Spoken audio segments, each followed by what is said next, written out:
Want to move on to a different topic today. Is it in fact time to legalize drugs? Now, a Washington Post op-ed points out that the biggest victims in the war on drugs are often the police officers who lose their lives in the crossfire nearly every day.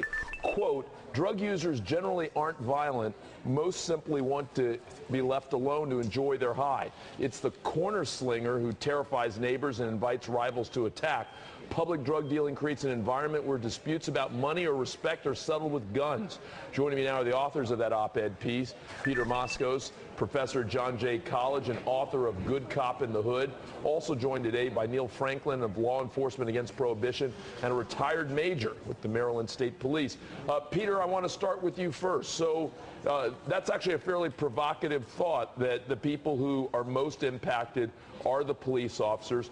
But is that, I have to ask you, more of a spin than reality? Is that maybe a more palatable way to sell the idea of decriminalizing drugs to a wary public by saying that police officers are on the line? I certainly hope it is. That's the intention. It's not just police officers that suffer and put their lives on the line of the day. It's people in neighborhoods that have public drug dealing. That's the key. Is not to legalize drugs is not to make drugs a free-for-all. It's to rein in that free-for-all we have now on the street corner. Neil, during your time in the Maryland State Police, did you begin during that time as someone who was opposed to legalizing drugs or decriminalizing drugs? And if you did begin that way, what ultimately converted you or persuaded you that that's the wrong way to go? No, actually, Carlos, I did not begin that way. I actually spent majority of my career in all aspects of drug enforcement, from being a narc on the street all the way up to being a commander of numerous drug task forces.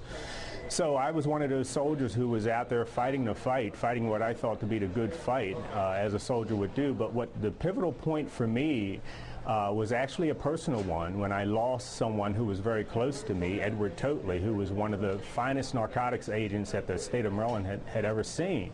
And when he was assassinated right here in Washington, D.C. back in October of 2000, that was a calling for me to really take a good look at this entire situation.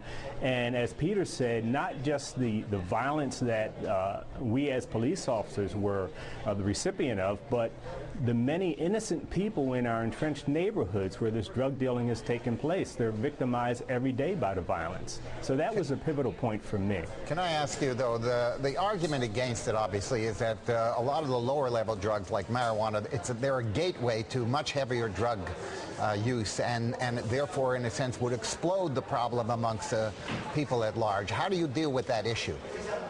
The countries that have more liberal drug policies, like Portugal and the Netherlands, have lower rates of marijuana usage and lower rates of all drugs. I mean, clearly what we're doing now with this very sort of law enforcement-centered approach to the war on drugs simply doesn't work. So, I mean, at least let's stop and ask directions. We're going the wrong way. At some point, people have to admit that the current policy is a failure. So hopefully we can start talking about reform and start talking about regulating and controlling what are now illegal drugs like we do alcohol and tobacco. Neil, we only have 30 seconds. Do you want to give me the top 2 or 3 things that you would like to see done if we were to revisit this policy? Well, the first and most foremost is to end prohibition, because that's where the majority of the violence is. From Mexico into 230 plus cities in our country here, where we have people dying every day as relates to drug violence. And that's attributed directly to prohibition, not drug abuse. We can then focus on the primary issue, which is drug abuse. But right now, we're being diverted. We're being distracted with this war on drugs and prohibition. We need to change that. Neil Franklin, Peter Moskos, we're going to leave it there. In fact, we're hoping that Governor Arnold Schwarzenegger, who has said that he wants to have this debate out loud, we're hoping that he'll join us in the next couple of weeks. And so maybe we'll ask you back to be part of that conversation as well. Absolutely. I'll be back. Thank you. Look forward to it.